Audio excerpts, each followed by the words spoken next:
Якутский танец нам подарили воспитанники детского сада 15-3 Павловская Слобода. Музыкальный руководитель Танких Мария Павловна.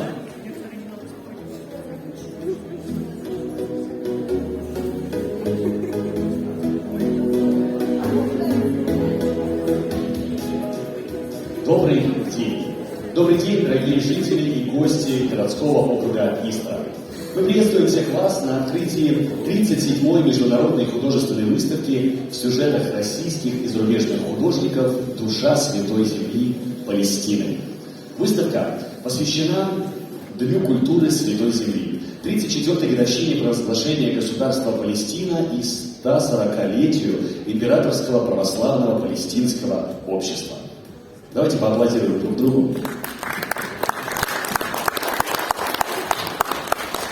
Организаторами сегодняшней выставки являются региональная общественная организация Чувашской Республики «Общество дружбы и сотрудничества между народами Чувашии и Палестины», Чувашское региональное отделение международной общественной организации «Императорское православное палестинское общество» и Российский комитет солидарности и сотрудничества с народами Азии и Африки при поддержке администрации городского округа Истра.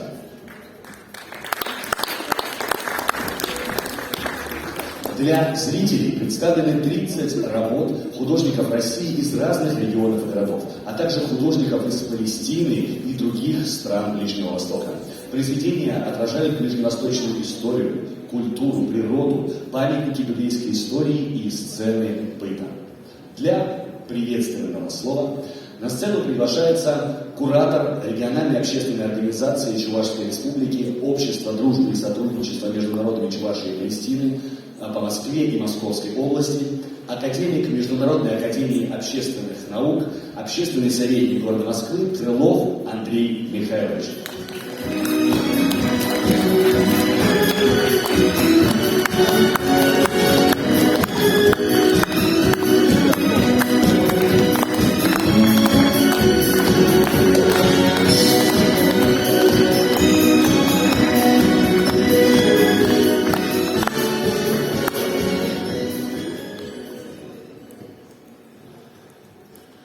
Дорогие друзья, мы рады нашей встрече сегодняшней.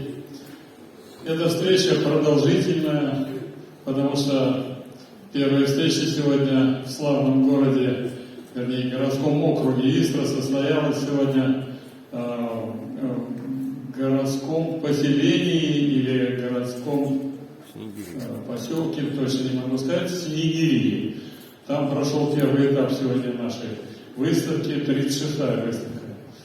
Мы очень рады встрече в таком составе, потому что, по сути дела, наверное, это первая молодежная такая наша выставка, посвященная молодежи, проходит она в молодежном центре. И это знаменательный факт, потому что как раз молодежь мы и хотели ознакомить с творчеством, которое рассказывает о славной Палестине, об исторической Палестине. А Палестина, все мы знаем, это родина Христа, Спасителя. И это государство сегодня находится в непростом положении. По сути дела, так же, как и Россия, хотя это два разных по размерам, по масштабам государства, но проблемы возникают, как ни странно, одни и те же вот на сегодняшний день. Это сопротивление злу, противостояние злу и попытка показать людям, что самое главное в нашей жизни – это мир, это взаимопонимание, это продвижение культуры, это художественный промысел, это различные виды других промыслов. То есть самые хорошие задатки человеческие – это тот путь, который приближает мир. Ну, вы все знаете, молодежь, такое выражение: искусство спасет мир. И это так, это правильно. И вот, по сути дела, основная цель нашей сегодняшней встречи и 37-й выставки посвящена именно этой задаче. Содействовать миру и в Палестине, и в России, вокруг России. Вы видите, как много участников, так сказать, в организации этой выставки. Главный участвующий орган – это общественная организация Чувашской Республики, руководитель которой прямо передо мной – это доктор права, академик Басам Фатхи Аль-Балуи. Скажу всего несколько слов, как палестинец оказался в России. В 1983 году его, фактически руководство Палестины, его направило в Россию для обучения, для обретения знаний, дипломов. Что, собственно, и произошло. Он учился, получил и образование высшее, и ученые степени различные. Среди его уже было названо, что он академик Международной академии Европа-Азия и доктор права. И его деятельность целиком направлена на укрепление дружбы между двумя народами, между Палестиной и Россией. И выставочное движение. А что такое выставочное движение? Это нужно было объединить под своим руководством художников. И вот число этих художников множится день ото дня, год от года. И за последние годы достигло большой численности. Причем это не любители, это профессионалы высочайшего класса. То есть это члены различных художественных академий, и региональных, и федеральных, и тех, которые расположены в Москве. Картины их. А сегодня вот среди нас здесь находится, если я не ошибаюсь, 3 сегодня художников, славных художников. Один из них, вот Павлов, значит, мы сегодня наблюдали, видели картины его на предыдущей выставке. Они целиком посвящены образу Христа Спасителя и многим сюжетам библейским. Картины его демонстрируются во многих мировых музеях, выставочных залах и находятся во многих частных коллекциях за рубежом. Сегодня так получилось, что мы довольно рано приехали в славный город Истру, и у нас появилась возможность, время посетить, там, буквально, правда, все это в короткое время, но посетили монастырь. Совершенно знаменитый, великий монастырь. Вот мне, так сказать, и посчастливилось, и в то же время, как бы, с сожалением вспоминаешь все годы 40-летней давности, когда я наблюдал этот монастырь в таком полуразрушенном состоянии. У государства почему-то тогда не хватало средств на его восстановление. Хотя церковь у нас отделена от государства, но такие вот крупные объекты, они всегда находятся под контролем государства. И вот сегодня мы видим это, что-то совершенно невообразимое. Вот когда даже подъезжаешь к этому монастырю, видишь все его величие. Отсюда это замечательное выражение и полностью оправдывающее его назначение этого монастыря и всей этой всей этой местности, всего этого городского округа, потому что он имеет название Новый Иерусалим, Новый Иерусалимский монастырь, за ним находится музей. И его состояние сегодняшнее, оно поражает своим величием, своим богатством и своим влиянием на души людей, которые впервые, может быть, видят это строение, этот замечательный объект. Ну и сама эта область, этот регион, Истринская, когда едешь к Истре, городу Истре, там Дедовск, там, Снегири, это все молодежь, конечно, вы знаете о том, что здесь были жесточайшие бои, погибли люди, много погибло людей. И, к сожалению, сегодняшняя обстановка заставляет нас с еще большим вниманием обратиться к этой теме, к этой проблеме. А проблема в том, что Россия опять находится в окружении фашистующих, так сказать, стран, которые, не стесняясь, возражают, так сказать, вот этот дух нацизма, фашизма и так далее. Еще раз повторяю, эти выставки направлены на укрепление дружбы, и не только дружбы между Палестиной и Россией, а, так сказать, проповедь, мирную проповедь среди всех стран мира, среди всех людей. Поэтому еще раз высказываю огромное удовлетворение нашей встречи сегодняшней и уверен, что ознакомление с культурой Палестины, с ее картинами быта, с ее картинами природы, это даст возможность каждому проникнуть и впитать в себя возможность ознакомиться с этими красотами там, где родился, там, где жил, и там, где проповедь свою проводил великий Христос, к которому мы зачастую обращаемся тогда, когда нам тяжело в жизни, когда плохо, когда что-то такое не ладится, а нужно делать это постоянно. Так говорят. Я думаю, эту мысль поддержит служитель церкви, находящийся среди нас сегодня. Вот. Я желаю вам, молодежь, и не только молодежь, но здесь присутствует, я вижу, и старшее поколение, то есть, видимо, родители или воспитатели, и те, и другие. Я желаю всем вам мира, добра, здоровья, успехов вам в учебе и большей связи с культурой, с творчеством, в том числе с художественным творчеством. Я не договорил, начал вот про наших художников, которые здесь присутствуют. Я закончу эту мысль, потому что одного я назвал знаменитый художник Павлов.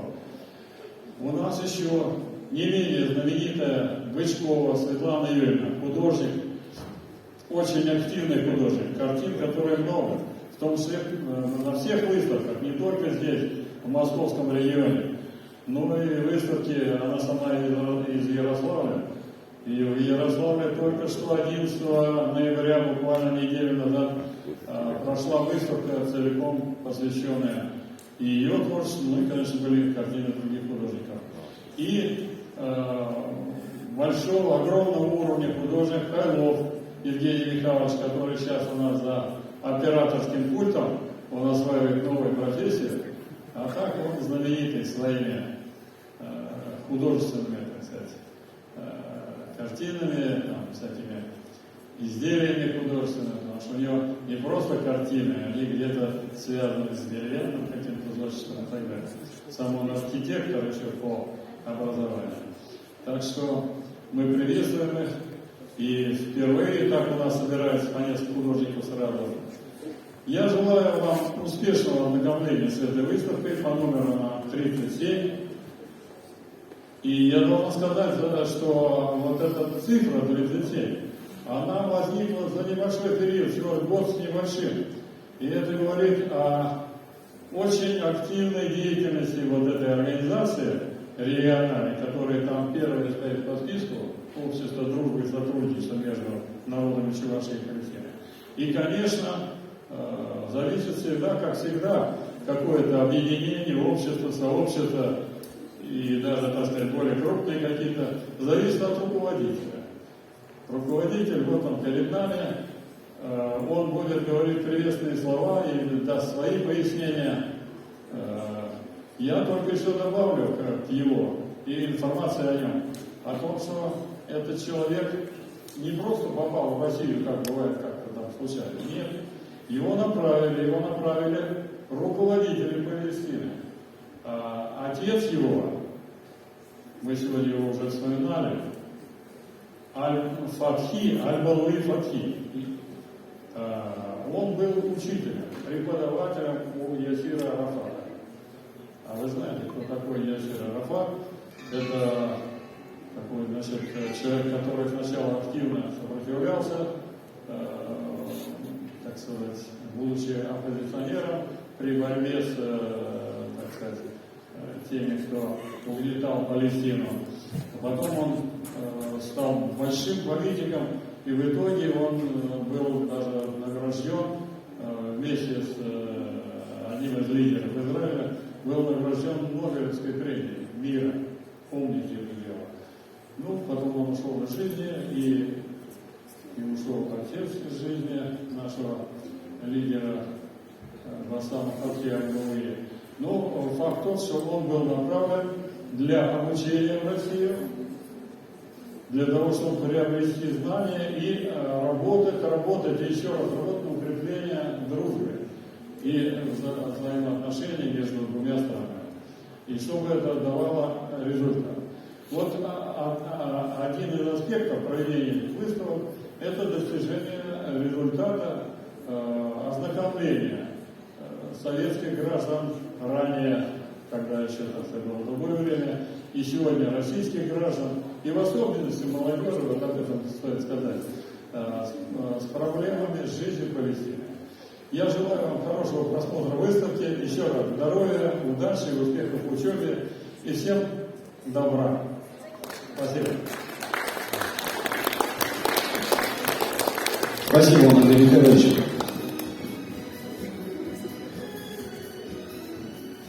Ну а наше торжественное открытие 37-й выставки продолжается. Палестина всегда притягивала русских художников, являясь местом обретения философских образов, поиска духовных ценностей и ответа на самые сокровенные мысли о цели в жизни и истинности жизненного пути. Яркие образы Палестины отразились на полотнах великих русских художников. В наше время Палестина продолжает притягивать и вдохновлять на творчество современных мастеров кисти. На сегодняшний день международная художественная выставка «Палестина глазами российских и зарубежных художников» уже с успехом прошла на 35 российских и 4 зарубежных выставочных площадках. Этому факту можно поаплодировать. И прямо сейчас мы с вами сможем наглядно познакомиться со святой землей Палестины. Внимание, на экран. Палестина и Израиль. Краткая история конфликта. Что произойдет, если построить убежище для преследуемого народа в том месте, где уже живут люди? В этом ролике мы предоставим небольшую информацию о том, как зародился конфликт между Палестиной и Израилем, и о том, что вы можете сделать для достижения мира между народами этих стран. Во-первых, есть несколько моментов, которые помогут понять ситуацию. Первое. Большое количество евреев были вынуждены бежать из антисемитской Европы, особенно в ходе нацистского Холокоста. Сионисты спровоцировали массовую иммиграцию на территорию Палестины, которая в то время была британской колонией. Долгое время небольшие общины евреев жили рядом, бок о бок с большими общинами местных жителей. Но когда ООН предложила еврейским иммигрантам большую часть земли и назвала ее Израилем, для подавляющей части палестинцев это стало началом тотального разрушения их жизни. Они отвергли план ООН, и несколько арабских стран были втянуты в войну против Израиля. Израиль начал сопротивление. В результате свыше 400 палестинских городов и поселений было уничтожено. К моменту окончания столкновений Израиль контролировал 78% исторических земель Палестины. И когда 3/4 миллиона палестинцев, которые бежали или были изгнаны во время конфликта, попытались вернуться к себе на родину, правительство нового государства запретило им въезд. А оставшиеся сотни тысяч их родственников, палестинцев, стали жителями второго сорта в новом государстве, где евреи стали большинством. Сегодня палестинцы и их дети в количестве нескольких миллионов заселились в основном в секторе Газа и на западном берегу реки Иордан. Миллионы палестинцев рассеялись по всему свету, причем многие из них до сих пор живут в лагерях для беженцев и мечтают однажды вернуться к себе на родину. Резюмируем вышесказанное. Одна группа иммигрантов обрела столь желанный дом, но в ходе этого образовалась другая группа иммигрантов. И второй момент, который нужно понять. Израиль был основан в качестве государства для евреев. А теперь следует задать вопрос, а что это в точности означает? Было множество идей о том, каким должно быть еврейское государство. Предлагали идею равенства для всех граждан. Но на практике возникло не что иное, как узаконенная дискриминация, направленная на неевреев. Другими словами, как это видно на карте, области, помеченные голубым, демонстрируют желание правительства обрести максимальную часть земель и ресурсов для евреев, а не для палестинцев, живших на этой земле. Вот почему на территории Израиля у евреев особые привилегии, включая право на землю и недвижимость. Палестинцам, которые составляют 20% населения Израиля, в этом отказано. Этот же момент объясняет тот факт, почему Израиль до сих пор не определился со своей территориальной границей. На территорию сектора Газа и Западного берега до сих пор пытаются претендовать с тем, чтобы присоединить ее к тем землям, которые им удалось захватить в ходе войны 1967 года. С тех пор Израиль возвел несколько еврейских поселений по всей территории захваченных земель на Западном берегу, строя города исключительно для евреев и снабжая их инфраструктурами, такими как дороги, военные лагеря, школы, колледжи. Считается, что военная оккупация – это временное явление, но спустя 40 с лишним лет она становится чем-то постоянным и абсолютно несправедливым. На Западном берегу еврейские поселенцы и палестинские жители живут на одной и той же земле, но в рамках двух совершенно разных систем закона Израиля. Еврейские поселенцы контролируют природные ресурсы, включая воды и посевные земли. И они получают поддержку от израильской армии. Для закрепления режима оккупации Израиль разрушил тысячи палестинских домов, уничтожил фермерские хозяйства и сады, конфисковал палестинские земли, способствовал сокращению численности населения в Газе и наказывал за сопротивление путем рейдов, арестов и убийств. И все это ради того, чтобы получить как можно больше земли. Все это усугубило положение палестинцев до такой степени, что они были вынуждены бежать или были слишком запуганы, чтобы сопротивляться. Палестинцы сражались за свою землю. Десятилетиями они пытались отстоять свободу страны путем вооруженной борьбы. И это частично продолжается сегодня. Но большинство палестинцев вместо этого выступают за коллективный протест против оккупации.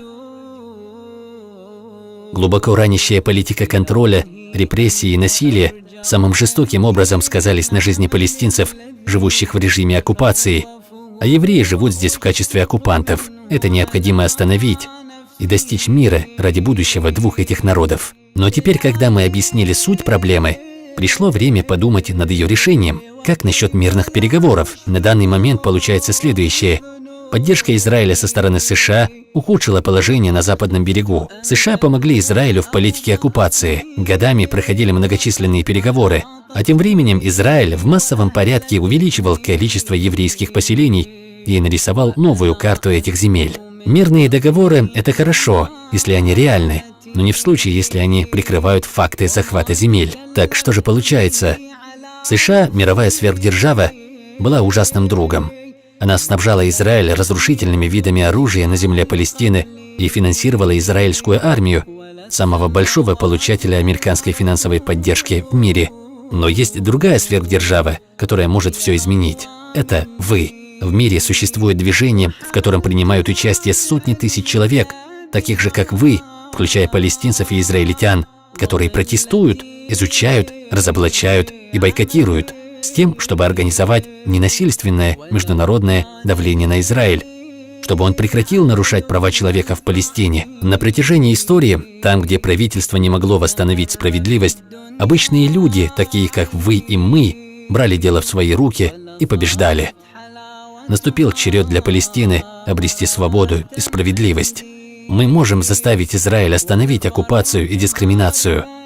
Мы хотим, чтобы и у палестинцев, и у евреев было равенство, права человека. Мы можем изменить историю. Присоединяйся к нам. Для приветственного слова и награждения на сцене сцену приглашается президент региональной общественной организации Чувашской Республики, Общество дружбы и сотрудничества между народами Чувашии и Палестины, доктор права, академик Международной гуманитарной академии Европа-Азия Аль-Луи Басам Фатхи. Аплодисменты.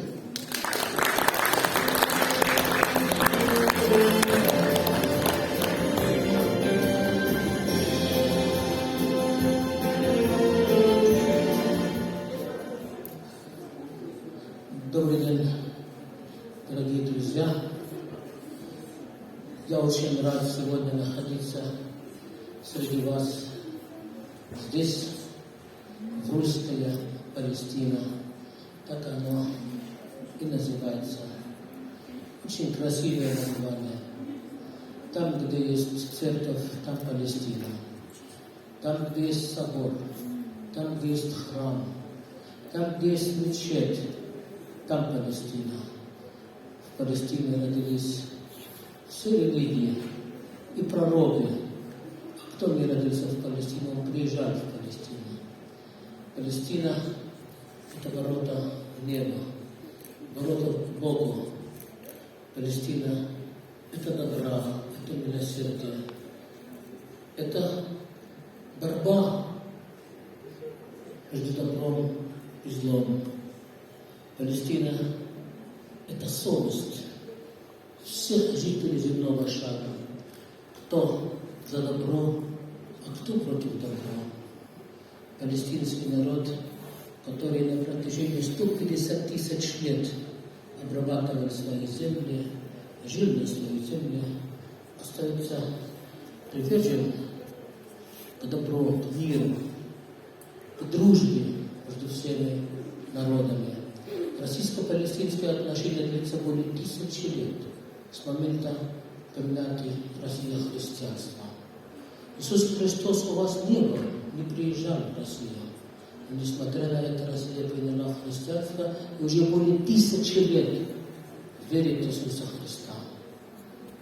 Приезжать в Палестину, в Вифлеем и совершать паломничество на святой земле Палестины. И не только. У вас здесь появился еще более 4 веков тому назад и монастырь Новый Иерусалим. Он копия от монастыря, который в Иерусалиме. И музей Новый Иерусалим. И все это, скорее всего, не случайно. Это притягивает россиян к святой земле Палестины. В Палестине есть более 425 святых мест для России. Русские школы. Есть города, где живут русские еще несколько веков уже, типа город Бет-Сахур, Бет-Жала. Там приезжали еще много веков назад на паломничество и остались и жили в Палестине. И носят русские имена. Но они считают себя и русскими, и палестинцами. И вместе с палестинцами борются за то, чтобы иметь право на жизнь, иметь право на развитие. Сегодня, когда мы с вами здесь находимся, дорогие друзья, в Палестине вспоминают 34 года тому назад, когда была провозглашена государство Палестины, которое находится и по сей день под оккупацией, начиная с 1948 года. В Алжире 15 ноября 1988 года было провозглашено. Но не реализовано до сих пор это право для палестинского народа, так как оккупанты не дают возможность этого осуществить. Я хочу вам всем пожелать здоровья, дорогие, пожелать счастья, пожелать добро. И хочу сказать, что Палестина сегодня очень близка к вам. Она уже у вас приехала, картины приехали с святой земли Палестина. Церкви, мечети, древние дороги, по которым ходил Иисус Христос. Вы должны всегда знать и вспомнить, если бы не Палестина, не Иисус Христос, не было бы христианства.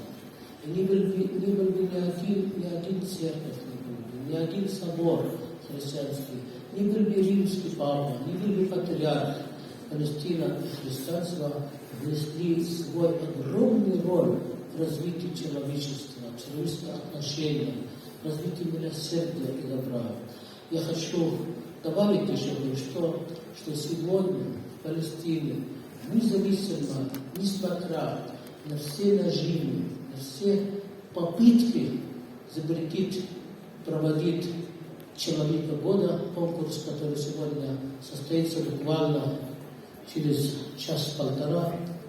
Уже Палестина выбрала 2 человека года из России. Там с каждой страны выбирают по одному человеку, а из России 2 выбрали. Выбрали, значит, художник, который писал шедевральные картины, писал Иисус Христос, писал палестинский народ. Это Павлов Александр Вячеславович, он находится сегодня в зале, его картины уже обошли весь мир. И еще Крылов Андрей Михайлович. Они оба выбраны человеком года в Палестине. Это показывает уважение палестинского народа к теми людьми, которые думают и мыслят и делают правдивые, справедливые дела. В прошлом году у нас тоже было 2 человека, были выбраны человеком года. Это Светлана Бичкова, прекрасный художник, который писал за рекордный срок, рекордное количество картин о Святой Земле Палестины, а также Медхат Шафиров, заслуженный художник Российской Федерации. Мы будем делать все для того, чтобы наши отношения между народами России и Палестины всегда были на самом высшем уровне. Мы считаем россияне наши братья. Там, где есть церковь, там где есть дорога к церкви, это для нас братья. Каждый христианин, который носит на свой грудь Иисус Христос на кресте, мученик в крови, мы считаем, это для нас брат, родной брат и сестра, и он с нами солидарен, и мы его также любим и уважаем. Я хочу вам пожелать ознакомиться с Палестиной через художников, через картины, которые сегодня размещены здесь.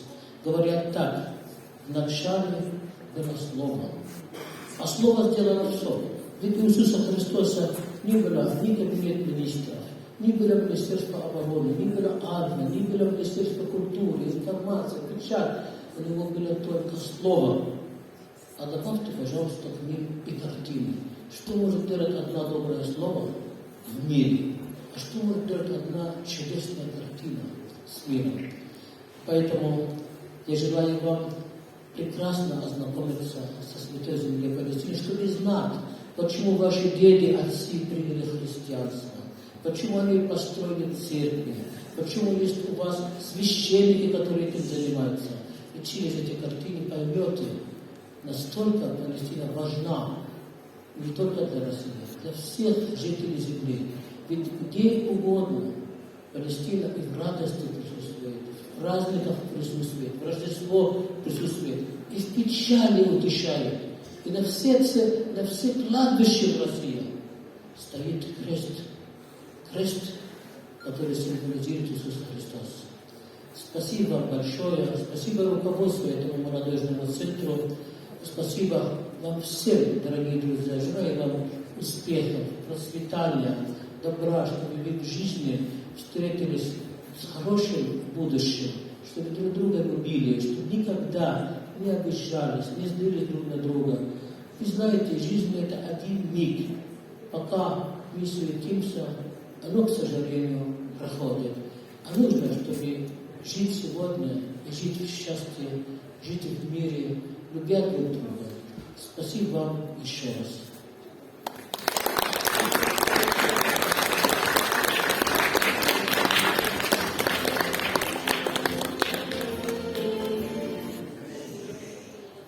Приглашаю сюда представителей молодежного центра для вручения благодарственное письмо и книга отзывов, которые можете потом оставить свои отзывы о нашей выставке.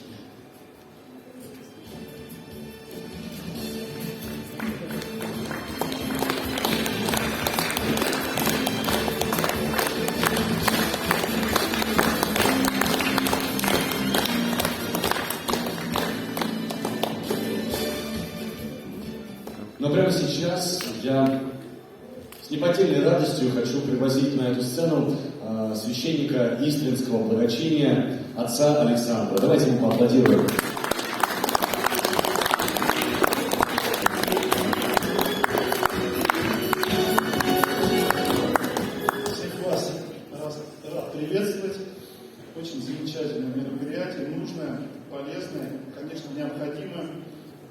все мы являемся детьми Божьими. У нас один Бог, Бог Отец, который на небесах. Мы имеем одних родителей, это Адам и Ева. Как правильно сказал, да, вот передо мной человек Божий, что мы один народ. И мы имеем цель быть гражданами неба. Господь Творец, Он созидает, Он объединяет. Если происходит разделение, то, конечно, это уже дела дьявола, это дела рук человеческих. То, что происходит, войны, какие-то катастрофы и так далее, это, конечно, уже результат деятельности человека, которое Бог не благословляет. Поэтому наша цель – объединиться вокруг Христа, потому что нет другого имени, которым нам надлежало бы спастись. Иисус Христос, Спаситель, посланный переводится. Поэтому мы всегда обращаем наш взор на Палестину, потому что там родился Христос. Псалмопевец Давид в Псалтире написал такие слова: «Если мы забудем Иерусалим, то забвенно будет десница наша». Десница – это правая рука. Правая рука у большинства людей деятельная рука. То есть она делает многое в жизни для человека. Поэтому Господь говорит, что если вы забудете это место святое, то я забуду вас, и я вам не буду помогать. Поэтому всегда люди стремятся посетить это святое место, святую землю, побывать, поклониться Господу распятому, поклониться кресту, на котором Он пролил свою кровь, обратиться к Нему за помощью. И поэтому множество паломников всегда посещали Палестину, и наши русские цари большие вклады делали и в монастыри, и в храмы, поддерживали как могли, да, вот эту святую землю, да, нашу святую землю. Поэтому будем об этом помнить и по возможности, конечно, посетить нужно, если кто еще не посещал, наш Новый Иерусалим, место русской Палестины, центр русской Палестины. И, конечно, со временем, когда будет все хорошо, а все испытания пройдут, обязательно пройдут, посетить Иерусалим, город мира, город, где Христос за нас пострадал, воскрес и, конечно, дал нам надежду, что мы все спасемся, все желающие, все, кто захочет. Всем Господь протягивает руку помощи. Всем желаю помощи Божией, здравия, спасения. И пусть Господь сохранит нас от всякого зла. Спасибо.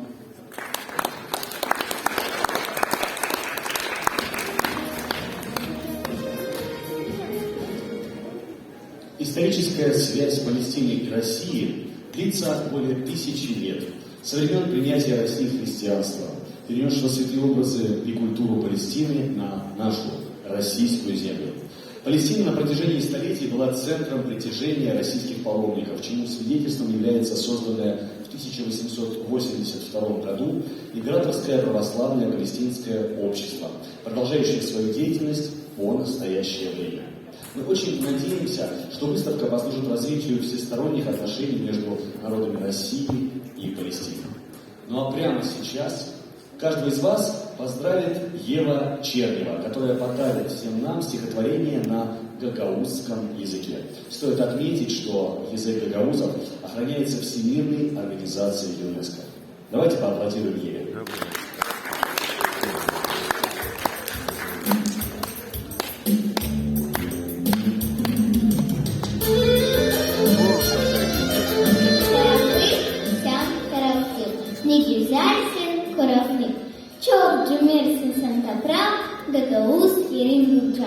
Gagauzya koştu, çok sevip koru dostluğu. Bayramı yüksek kaldı, sen benim bağlı halkım.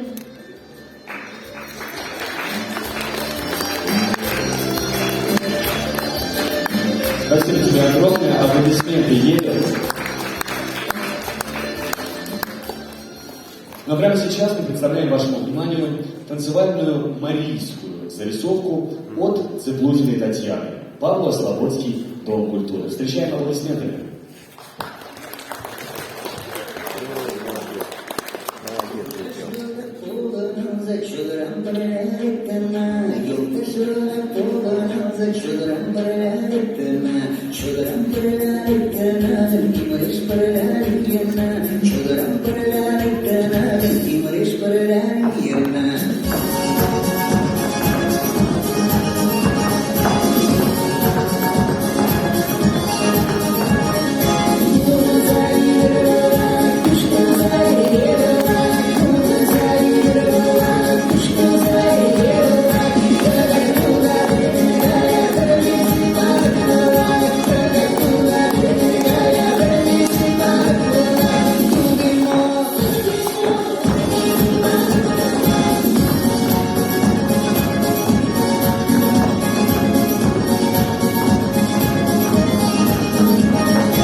Спасибо.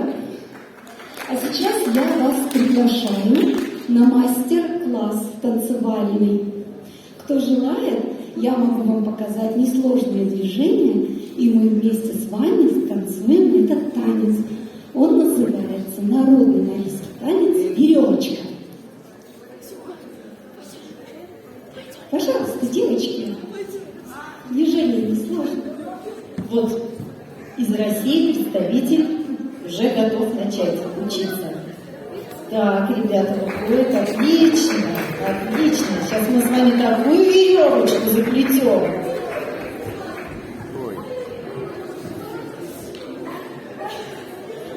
Ой, мальчики идут. Видишь, какая. Так как это танец народный, вот он танцуется везде, на улице, на свадьбах, на различных праздниках. Состоит он как бы из двух частей. Я движение вам показала. Сначала идет движение плавно рук, вторая часть идет дробушка. Но дробушки очень трудно танцевать. Это нужно учиться очень долго. Мы с вами будем просто топать ножками. Танцуем все по кругу. Друг за другом. Да. Алина Борисовна сейчас покажет. Движения должны руками быть плавными. Смотрите.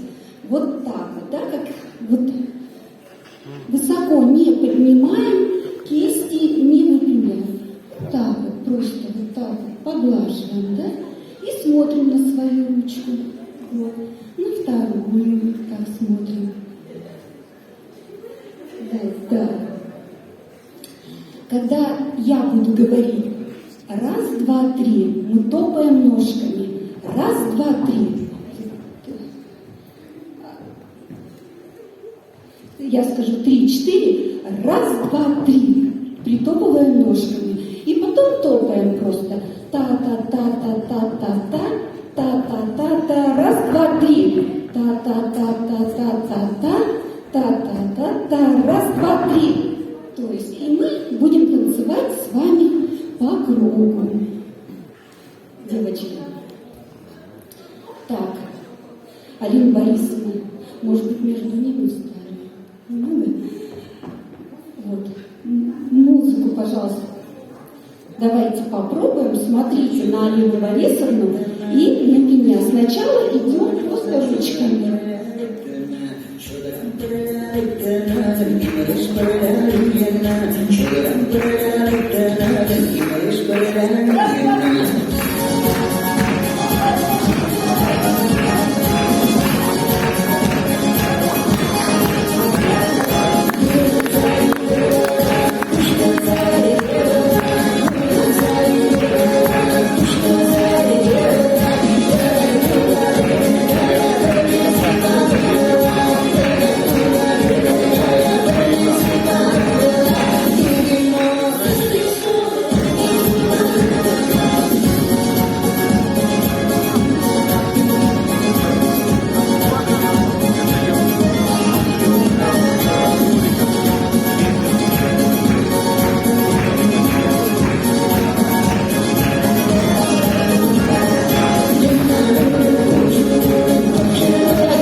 участникам нашего импровизированного мастер-класса. Спасибо вам огромное. Ну а прямо сейчас эту сцену я уступаю российскому дизайнеру, шоколадье Ларисе Солнечной, которая представляет модный дом Ладди. Прямо сейчас она представит вам коллекцию «Золотое кольцо России» и подарит арт-перформанс «Русь моя». Стоит отметить, что все элементы одежды украшены настоящим шоколадом. Это действительно так.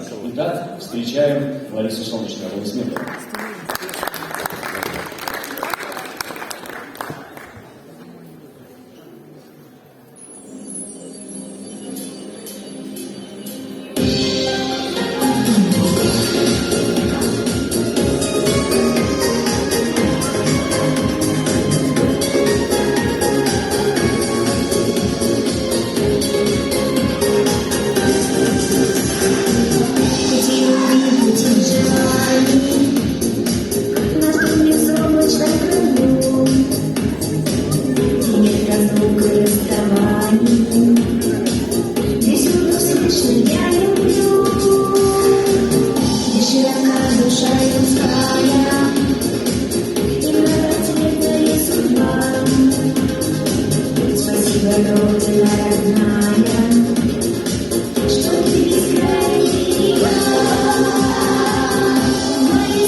Символичная поэзия. Лента перед вами. открыть выставку сюжетов российских и зарубежных художников «Душа Палестина». Так что будем, вас будем ознакомливать с нашей картиной, вам рассказывать.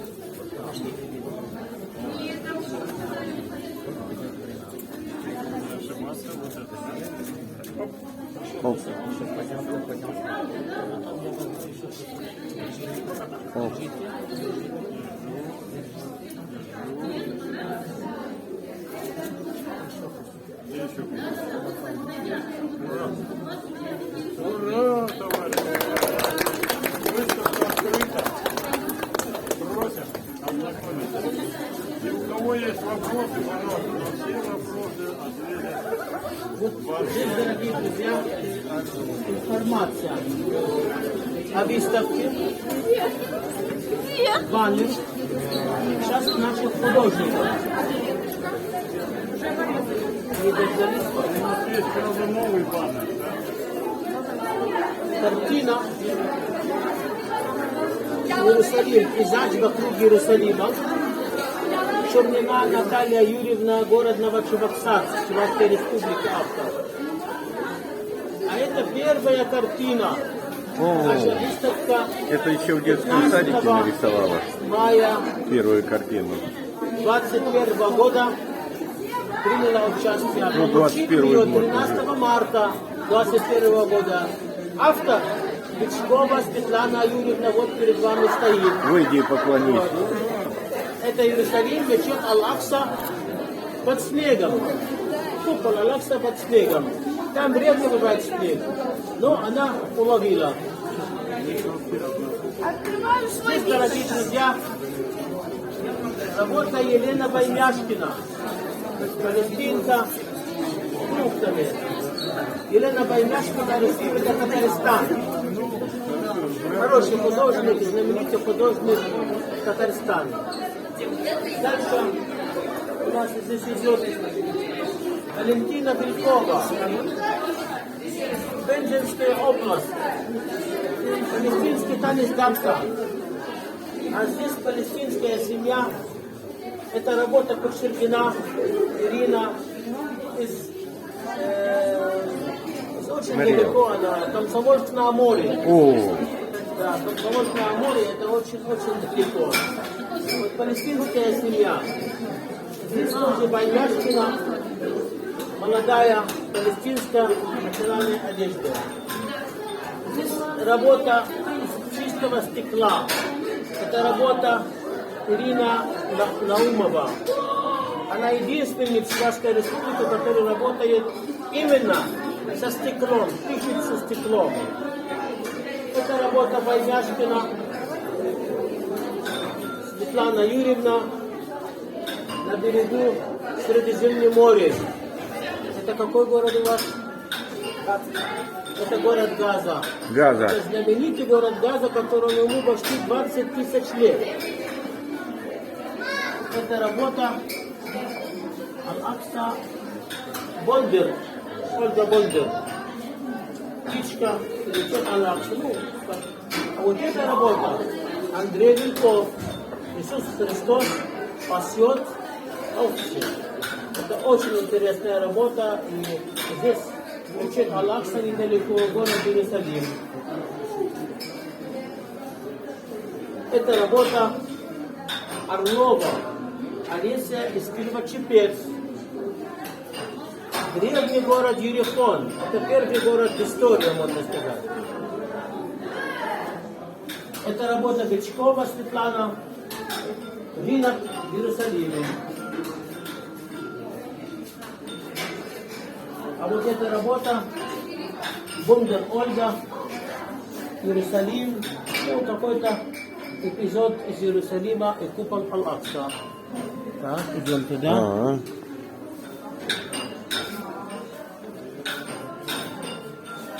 Это работа Светлана Бичкова. Арка древняя из древних улиц Иерусалима.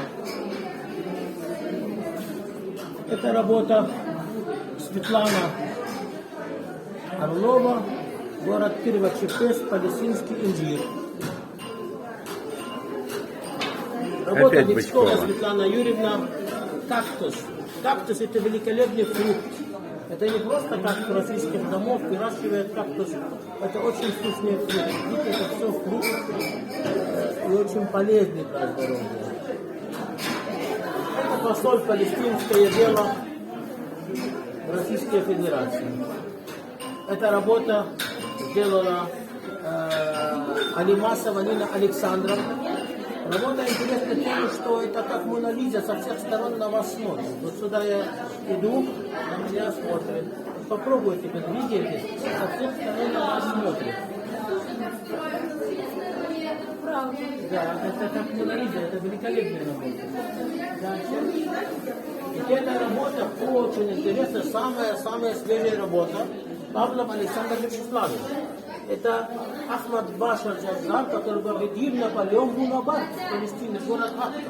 Город Акка где-то 6-7 километров по площади, на берегу Средиземного моря.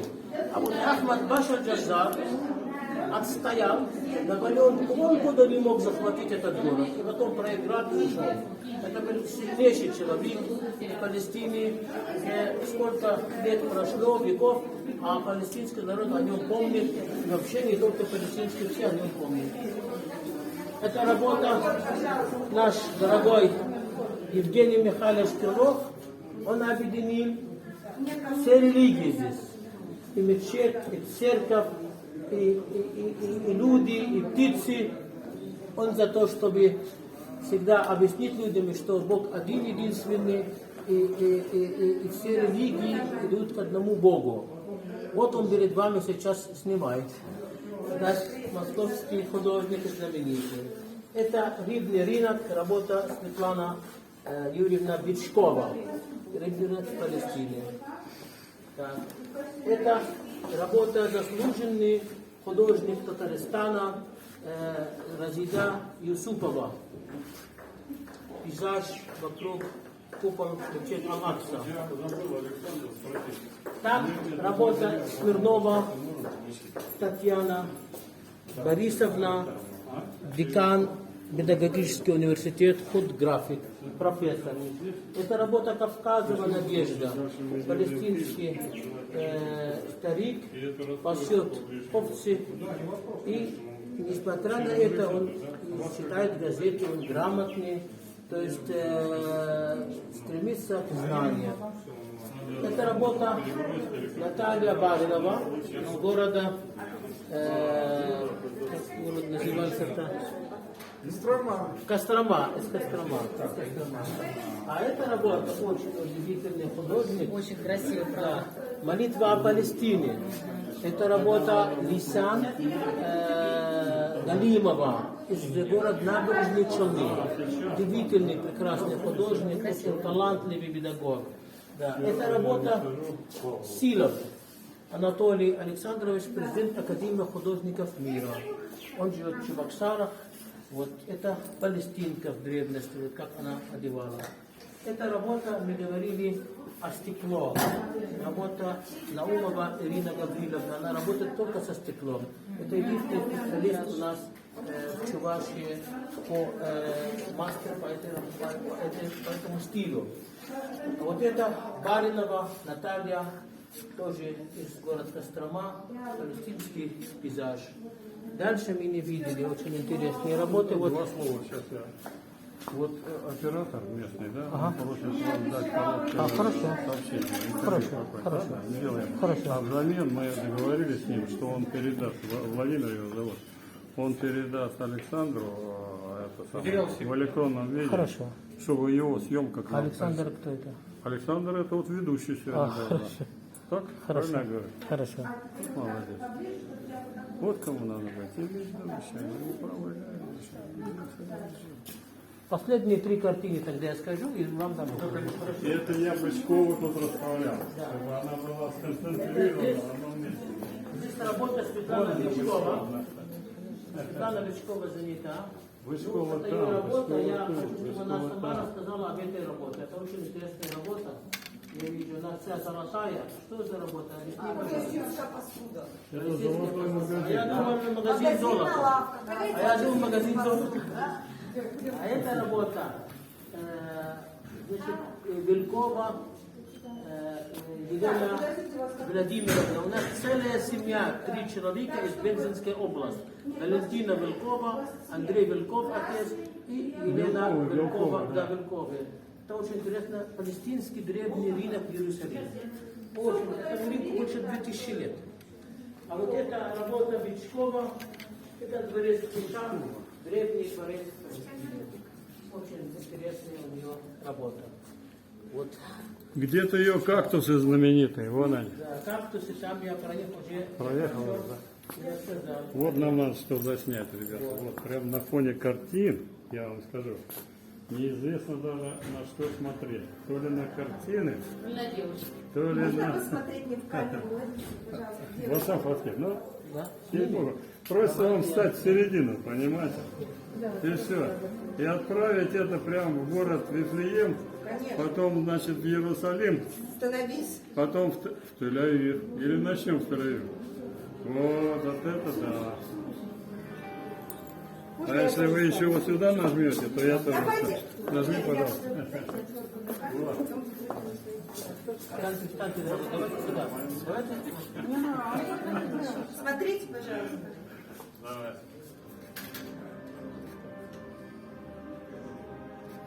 Ну вот, открытие выставки состоялось, скажем. На хорошей ноте. Спасибо вам. Победитель конкурса.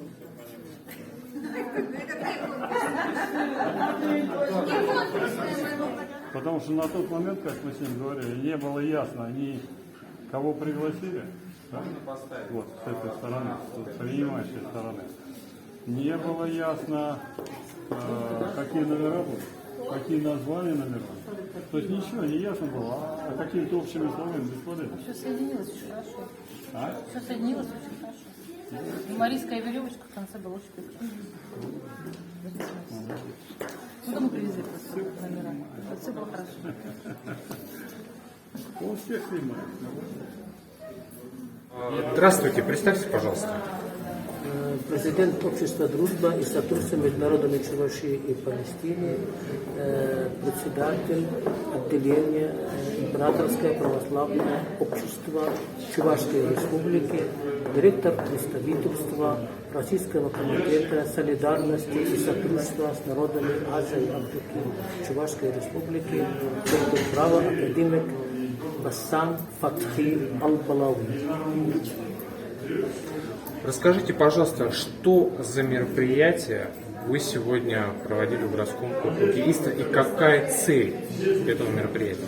Мы сегодня проводили 36-я и 37-я международная художественная выставка в сюжетах российских и зарубежных художников «Душа Палестины». Она посвященная 34-й годовщине создания провозглашения палестинского государства. Цель выставки – это мир, это дружба, это налаживать Восток, это объединить людей всех российских, палестинских, всех за мир, за дружбу. От дружбы еще никогда никто не проигрывал. И нам нужно, необходимо жить дружно, потому что наша жизнь – это один миг. Пока мы ссоримся, пока мы деремся, пока мы выясняем отношения, к сожалению, жизнь проходит. А нам надо ее жить в дружбе, в теплоте, в понимании, в согласии, чтобы на душе было хорошо и не зря присутствовать в этой единственный раз экскурсии на земле, не зря присутствовать, а с пользой. И оставить след, по которому пойдут наши дети, внуки, потомки, след должен быть добрейший, который показывает им светлые жизни. Жизнь без войны, жизнь без ссоры, жизнь без зависти, жизнь чистая. И чтобы они все знали, что они все уходят, вечных нет. И каждый должен показать пример, как нужно передавать дети, свои внуки, этот мир чистый, без войны, чистый от всех ненависти, от насилия, от фашизма, от терроризма, от всего плохого.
منام مسكو عن بريح بلادي أحلى من أحلى منام. مهما تحكي لنا يا غالي ما رح يكفينا الكلام. مسكو عن بريح بلادي أحلى من أحلى منام. فيها صوت الطير الشادي يتنقل من وادي الوادي. فيها صوت الطير الشادي يتنقل من وادي الوادي. ما أثر صوته الأعادي رح يبقى طول الأيام.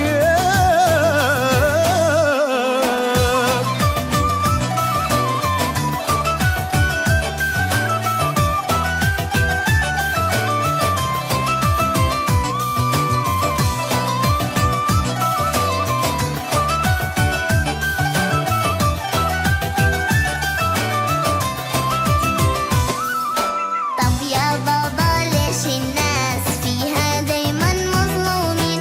وين الرحمة والإحساس بأرض القدس فلسطين؟ طب يا بابا ليش الناس فيها دايما مظلومين؟ وين الرحمة والإحساس بأرض القدس فلسطين؟ لما الكرامة بتنداس ولما بتنكتم أنفاس. لما الكرامة بتنداس ولما تنكتم أنفاس. وين اللي إلها حراس؟ وين رجال صلاح الدين؟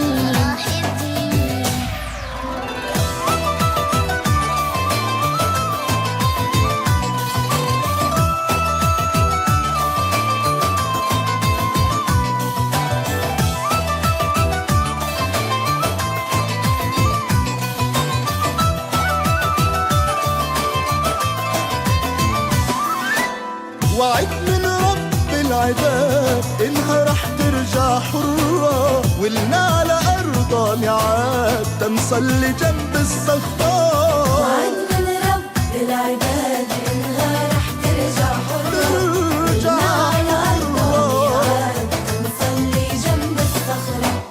ما رح نبقى عنها بعاد لازم رح ترجع البلاد. ما رح نبقى عنها بعاد لازم رح ترجع البلاد. أرضي هي أرض الأجداد وما إلهم فيها ذرة ذرة ذرة.